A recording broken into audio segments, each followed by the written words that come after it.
I hope you're having an amazing day. My name is Colin, and in this video, we're going to have a look at the worst practices for crypto gaming while in a bear market. Today, I'm joined once more by Kareem, former BD of Unix Gaming. Thank you so much for joining us again, Kareem.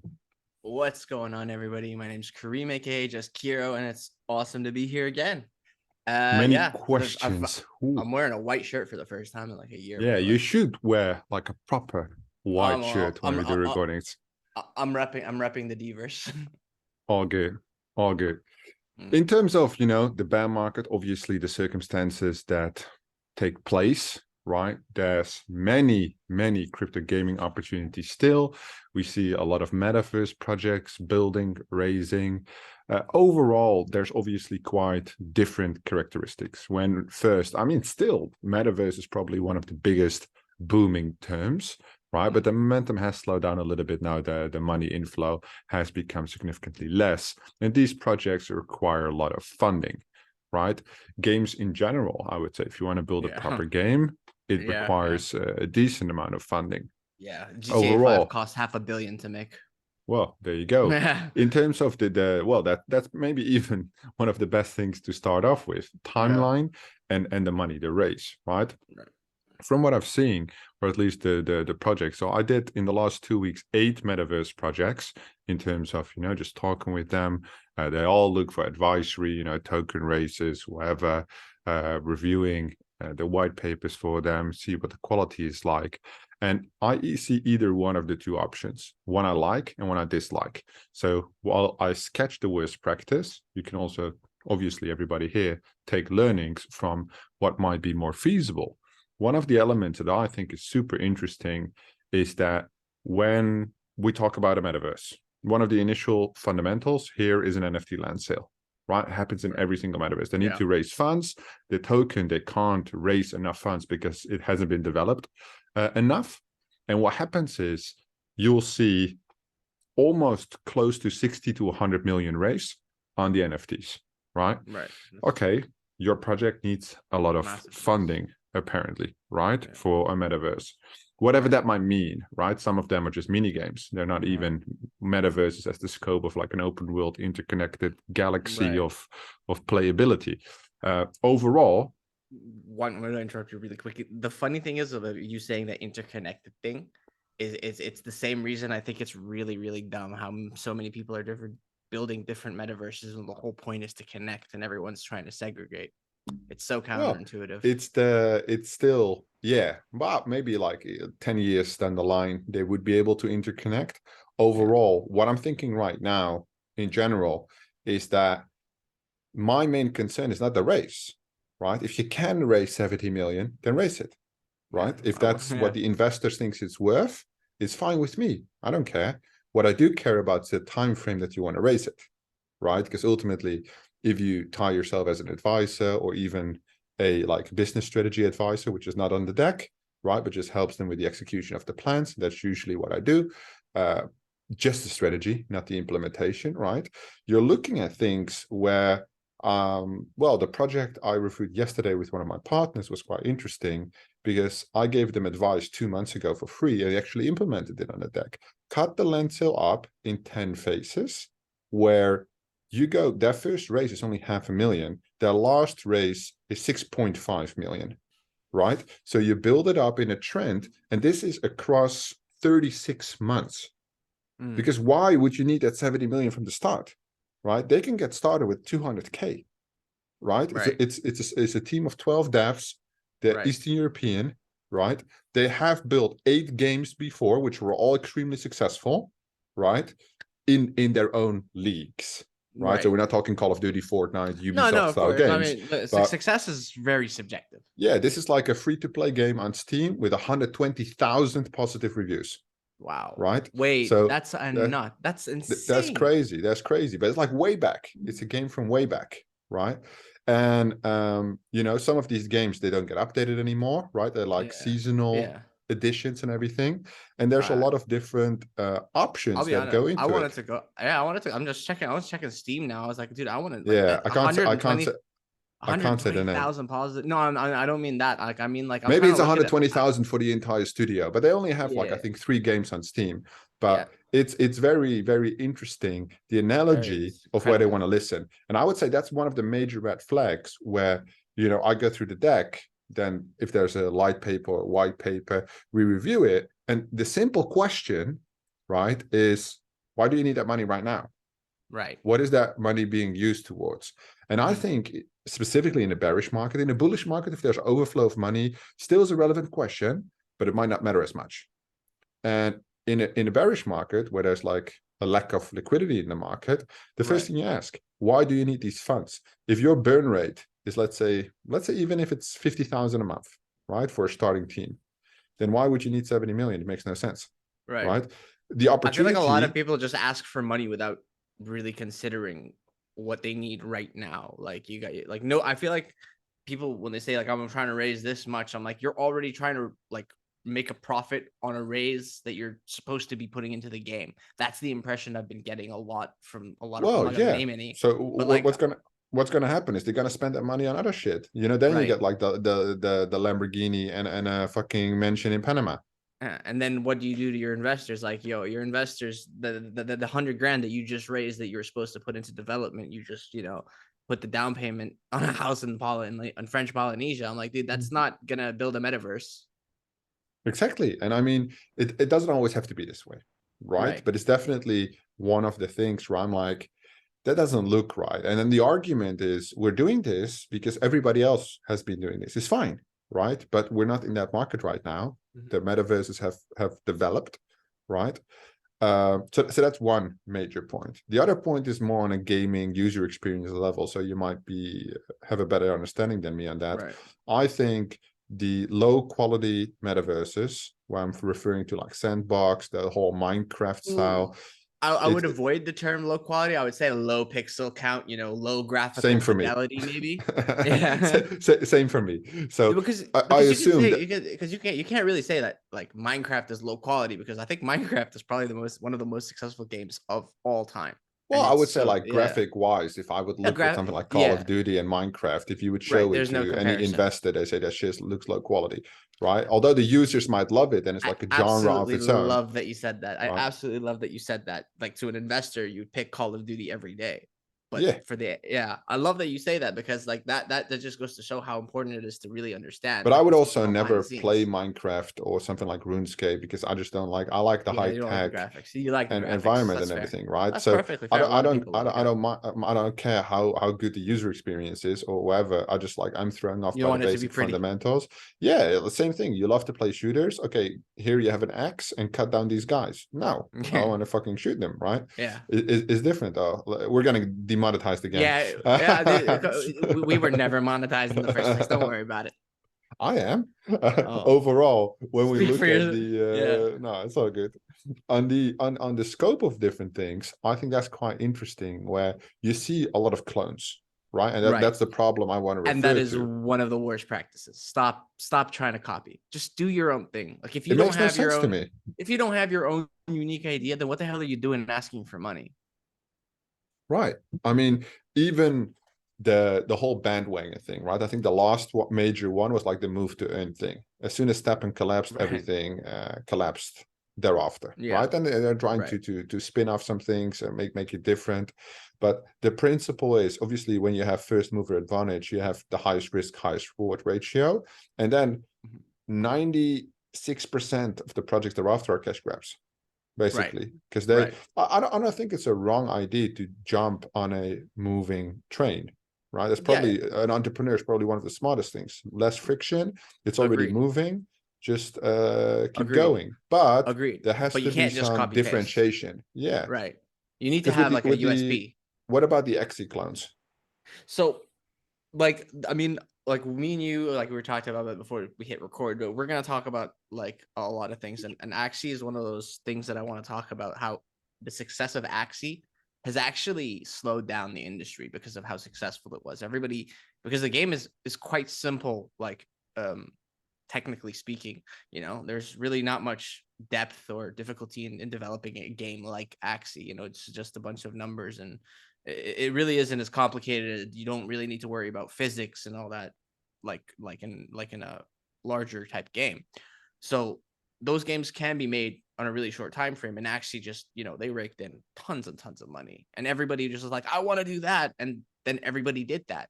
So instead of people realizing, yo, blockchain gaming has some potential, and taking Axie's example and doing their own thing, everyone was just like, let's make Axie, but like put Better. robots in instead. Like I wish I could even say better, but half the time it's not. It's just like put Axie in, but instead of cute little puff balls, we'll make them badass knights, and then the game just sucks. Like as much as like I don't personally like Axie because it's not my style of game. I can't say it's a bad game. Like objectively speaking, I can't say that. Well, looking at the money, obviously, Right. I would say it's not a bad game, And but and on top of that, financially, massive succce, regardless of its I state right think now. like I wouldn't even, the difference between, bubble shooter, the thingy, which you can go to like playgames.com and it's like a bubble shooter game, Oh right? yeah, like flash I games, like mean, mini clip. yeah, like that. Yeah, Like that was people would say, literally every that's a day in game, school. but when I'm talking about games, I'm talking about the Diablo, Assassin's Creed, like those are Oof. games, I you really want know, to. You had to like talk about Diablo now. I really want to that pre-order it. that type of stuff, those are games. So when Right, somebody says like I'm building a game, and I've been like in these sandbox modes, right? It's like, oh yeah, look, my dude can walk around. You're walking right. around in a gray world, which is like an Unreal Engine render. Man, I Hmm. don't give a fuck about this. This is not a Right. game. You made like you animated a character. Yeah. We're fucking investors. What the fuck are you Right. showing me? This is Right. like 0.1% done. And Not when even. Yeah. I saw a couple of videos the other day from the other side, where he's jumping, collecting the bananas and everything. Mate, that looks like a fucking game. That looks like fucking Spyro Zelda type shit, but then 2023 style, right? It, Spyro it looks so game. fucking good, but it looks Yeah. more of a Nintendo look and feel. What I've seen so far, I'm loving it. And I don't fucking Yeah. love Yuga Labs. I don't care what they do because I have a different vision on how they execute things, right? Fair. Business Absolutely. No, wise. it's totally fair. But that game looks great. Would I play it? Fuck no, because I don't play any games. But I would say like that You're looks missing out. like a game, right? Right. And Right. then when I see Axie Infinity or all these like Neneko, all of these base clones, where I'm like, would anybody enjoy playing this, or is it the grind mode again? So Right. that's the warning number two. The clones is obviously a bad thing. The over raising of the money is a bad thing. The short timeline of Right. development. What do you think about that? Yeah, I'm gonna go with. I gotta agree with you in pretty much most of those points. I mean, like we could break down the topics of like a game, and all that stuff. Some of the most actually. You know what?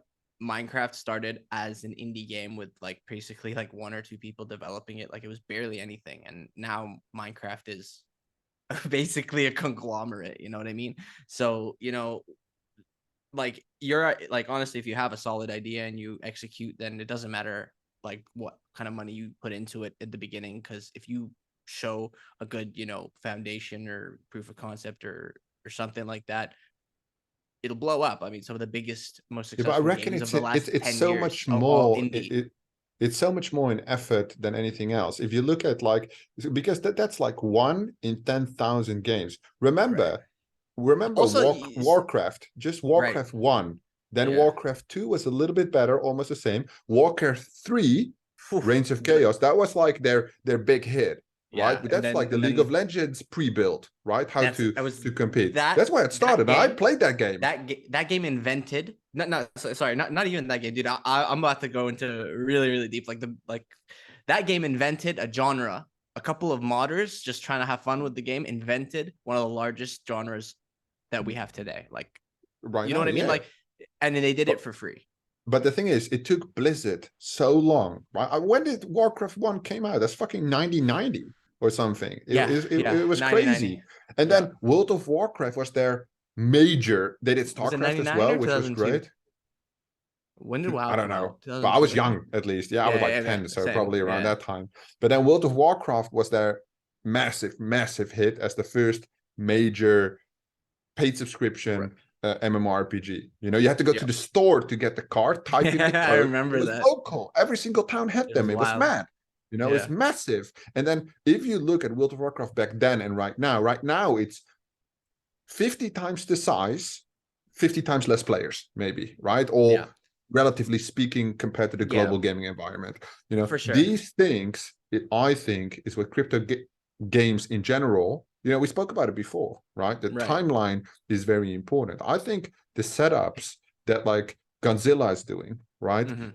Gala Games, not so much, a little bit different, but Godzilla as a studio and then building a lore structure with different games. So they understand, okay, this is a Hmm. 5 to 8 year plan. Crypto is impatient. Let's do 2 years per game, bridge the games. So we have like 300 devs on staff. They developed 3 games, but it's kind of in the same genre, right? And then we connect them somehow. They're separate games, right? But there's Right. like But a lineup it's timeline. like the MCU, right? It's like the Yeah, MCU. They're it's separate, not but the they have a thing. shared universe in a sense. Right. And it's not the thing where it's like, okay, let's make an Xe clone. This is no longer making us good money. Let's now do an Right. arena battler, right? Something Right. completely different, first Right. person or whatever. And Yeah. then, you know, that audience, that base you build up, there's just a shorter term vision. And it's not always a Mhm. bad thing, right? Depends just which No. angle you're going to take.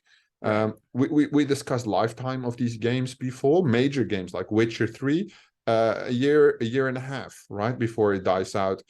These type of Yeah. things. I like the So massive plays. So right. for these crypto So games, so when we talk about lifetime, we're talking about, games as a service versus games as on-off experience. The Witcher was never designed to be something that you play forever. It was a single player experience. And it's a single player experience. You experience a story, and it has replayability because the devs went in and they built different, possible endings, different storylines, different. yeah, but That's look at all these elements you're sketching right now. Now right. look at Axie Infinity. That's just Right. grinding. Log in, That, click a couple of buttons. That's it. so that's that's the games as a service model. Like, that's the difference. And then, but see, when you talk about games as a service, when you want something like that to work, then you need to make the base game free, and then you'll be generating your money via microtransactions versus the other model like The Witcher 3, where you're generating your money via sales of the game up front.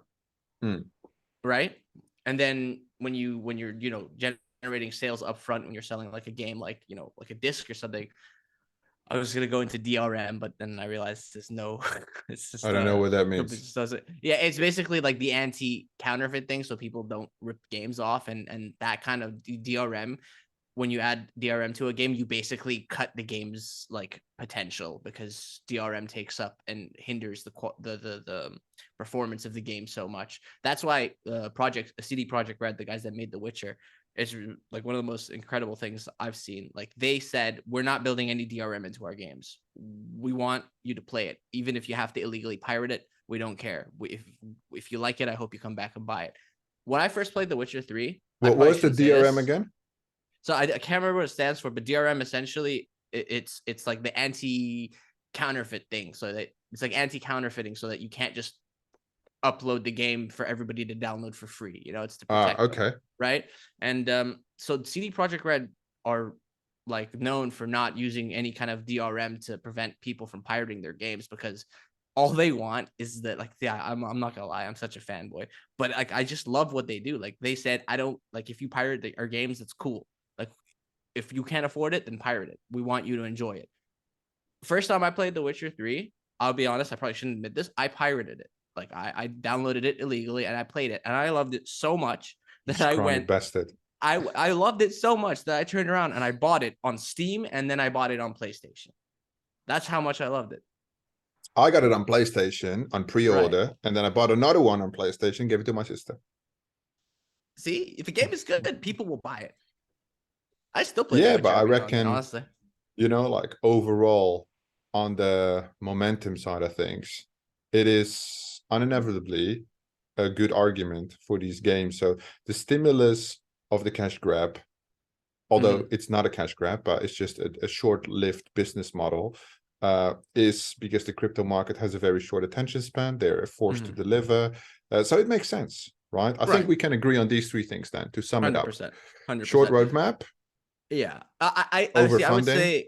I would say, yeah, the biggest mistake is not giving yourself enough time. You can't promise that you're going to deliver a game in 6 months to a year, because it takes a lot to build a Yeah, game, and a good game. roadmap, overfunding, And then what was the third one? I'll be honest, I forgot, but I kind of want to say overvaluation. Yeah, that has to do with the funding as well. If you overvalue it. Yeah, Oh, like the it's saying clones. the Obviously. clones. Yeah. The Not fucking clones. That's basically it. not having any kind of unique thing. Like, hey, Axie was really good, so we made Axie again. You wanna give us $8 million?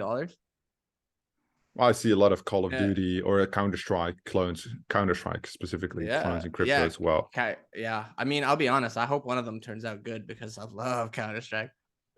I think everybody does. I think there's Yeah. unlike the PC gamer Yeah. FPS, I everybody really has want to played I want Counter-Strike to. at some point.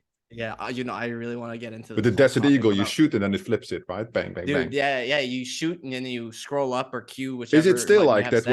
when you play online, it tells you like headshot, like that? Though you do get certain custom servers that have it, but by default, no. Because you used to have, I That remember way back, it would yeah, say like killing frenzy, like that type of stuff.